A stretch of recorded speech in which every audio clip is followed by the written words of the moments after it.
Do you want to learn how to make drum and bass like the pros just using free plugins? In this video, you'll learn how to make heavy D&B in the style of Hedex just using free or stock plugins. Now make sure you stick around to the end because I'm going to show you what I think could be the most powerful free plugin I've ever seen.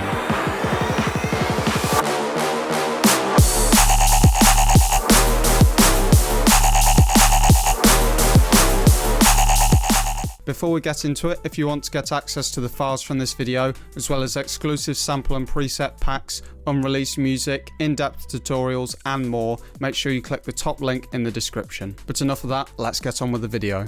Now here we are inside of FL Studio, my DAW of choice, and I do actually believe Hedex uses this. And of course the first thing we're going to do, as with anything, is we're going to set the tempo. Now if you're new to drum and bass, you want to set it up to 175. We're going to go for it's always 174 or 175 pretty much. Now of course the bedrock of drum and bass is the drums and the bass, so for this we're going to start with the drums. Now I've just gone through Splice, had a look for some samples that I like the sound of, and I'm just going to drag them into the project and we can get them set up nicely. Here's the kick that I found. I think this sounds pretty decent. And of course it's going to sound slightly different once we've mixed it with all the other drums. We've got this cool sounding snare. It's kind of like a dubsteppy snare kind of thing. Yeah, sounds pretty nice. Alright, we'll just grab hat number 1. Okay, we've got a nice ride loop here that we can add into the project. And then we've just got this really heavy ride crashed cymbal type thing that I found. And now we've got all these drum samples. We can arrange them nicely. Just duplicate that out. And what I'm going to do here for this hi-hat sample, I'm going to make another one, do make unique. Make it quieter, and then if I just duplicate these with Command B or Control B if you're on Windows, and if we listen here, got a simple hat loop going, got this ride loop. If we just chop this, I'm going to add a little fade out so it's not clicking or anything. Duplicate that along, and then we can build up the drum beat as you do in drum and bass, and I'll just duplicate these along. And there you go, you've got a nice simple drum beat. And now that's very loud and clipping already, so what I'm going to do here is if we hold Command and Shift, we can route these all to mixer tracks, and I'm just going to quickly name these. Okay, so now they're all on mixer tracks. Just to make it easier to see them, let's make them all red, and we're going to drag them down a bit. Okay, that's still super loud.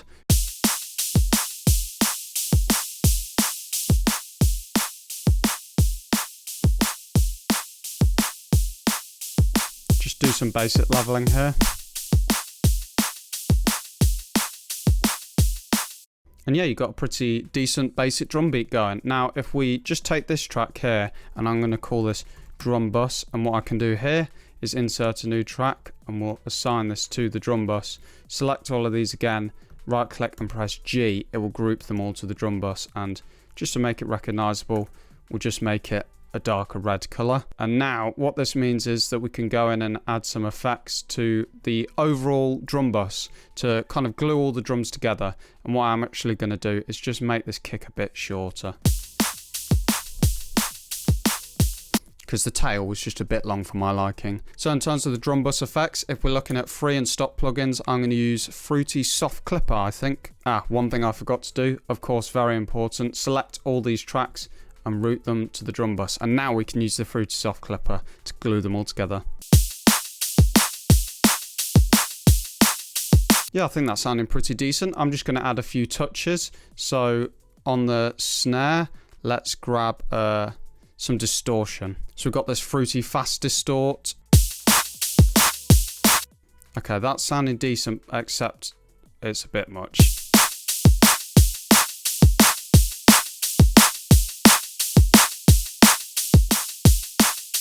Yeah, sounding decent. And then, yeah, we're just going to grab a low cut.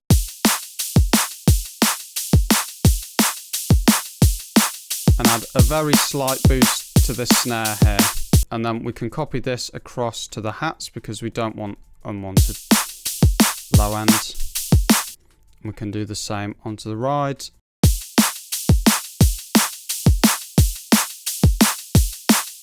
And yeah, you got a nice drum beat there, very solid. Next up, let's get on to something else that Hedex likes to use in his tracks, some nice brass stabs. Now, again for this, I'm going to be returning to our good old friend Splice, as we're going to be using a sample for the brass stab and then kind of mashing it up using some effects. So, I've just found this brass stab on Splice.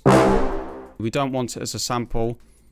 We were going to drag it into here, onto a sampler track rather than a standalone sample. And then we can do this old trick, because if you listen now, if I play a note and let go, it just sustains. So I'm going to turn all of these down, leave the sustain all the way up, and turn the release down just to a little bit. And yeah, you can, I mean, not that that's the notes that we're going to play, but you can hear that it's working there. And we're just going to turn on cut itself, just in case there's any overlap between the notes. It's not going to go all weird and dissonant, so that when one note plays, it cuts off the other note. And let's route this to a mixer track, call this brass. And there you go. We've got the basis for our brass. So let's whack this in here. Now I've got an idea already for a brass loop that I'm going to do in this. So I'm just going to go ahead and put in these notes. 2 hours later. And if we just have a listen here. Yeah, it's sounding kind of cool, but of course the brass needs some effects on it. So first of all, I think of course we're going to grab some distortion, and then what can we do with this? Yeah, we're getting it nice and gritty, but we don't want to overdo it. And then I think we need a bit of reverb, so we're going to grab fruity reverb.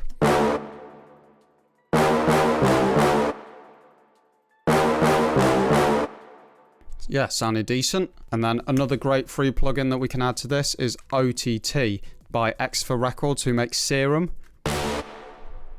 It just kind of grittens it up a bit, if that's even a word. Then we can cut off unwanted low end using parametric EQ, the built-in one in FL. And I'm just going to give it a bit of a top end boost as well, just to kind of get it really punching through. That's working nicely. And then what we can do next is add some kick sidechain. So we're going to take the kick channel, route it to the brass all the way down, turn the sidechain to the kick.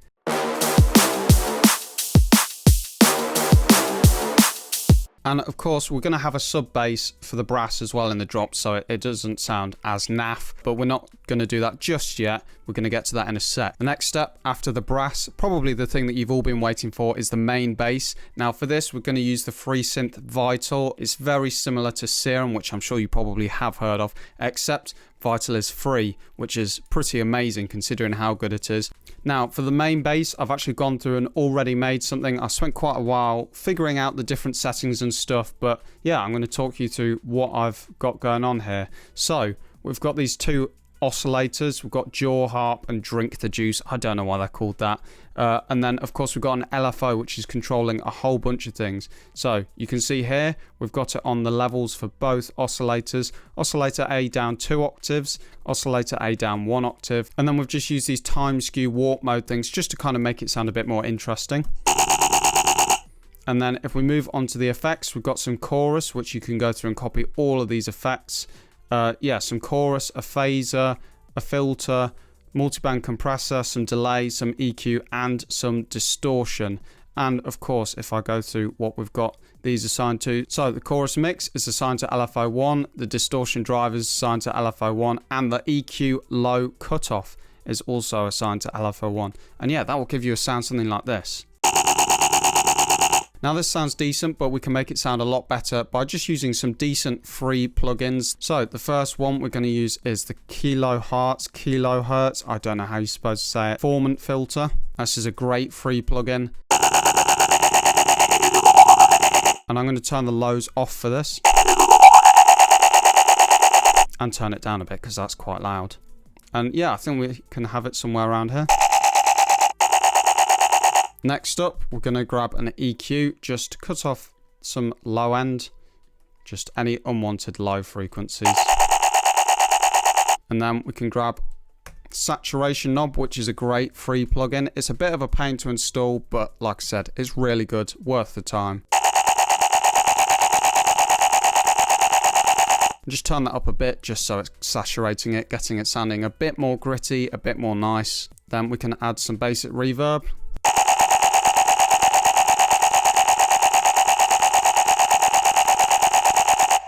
nothing too fancy. And then finally, we're going to add a kick sidechain, once again using Fruity Limiter. And so we're going to assign the kick to that, go into the compressor, turn the sidechain on.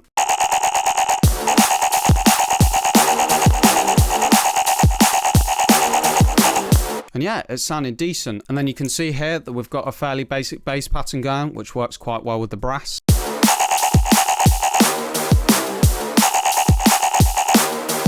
And then just to add the finishing touches to the basses, what we need next is a sub, of course, just to thicken everything up. So let's open up Vital again. Now for this, we're going to use the basic shapes wavetable, and we're basically just using it for the sine wave. And then if we turn this down 2 octaves or 24 semitones, and then we can go into the effects section and grab some distortion, and we're going to leave this on soft clip and turn the drive up to about 15. Yeah, it's sounding decent. And then if we just route this to here, turn it down a bit, and of course because it's a sub bass, we're going to want to make sure the kick is sidechained to it, because otherwise it's going to cause a load of problems with the low end going all weird. So we'll just grab Fruity Limiter once again, compressor, sidechain, kick, turn the ratio up, turn the threshold down.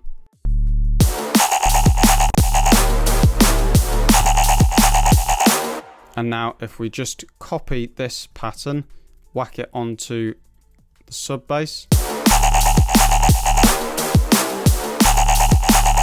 and turn it down a bit because we don't want it too overpowering. And then just to add the final layer to the brass, we're going to add a sub bass to that as well, just by duplicating this first one. So if we clone it here, and then all I'm going to do, turn the level down, whack an LFO on it, and then we're going to make a shape which I think is fairly similar to the shape of the brass.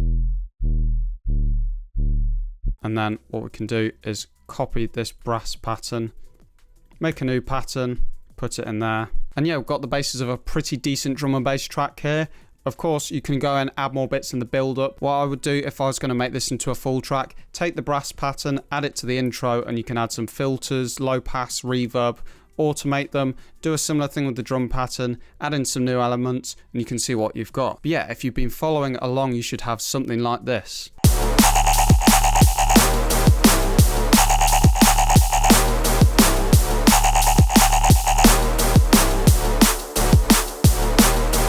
And there you have it. If you found this tutorial useful, please subscribe, leave a like, leave a comment for what you want me to cover next. Now, as I said earlier, if you want to get access to the files from this video, as well as a whole host of other really cool things, check the top link in the description. And yeah, thank you for watching. I'll see you in the next video. Goodbye.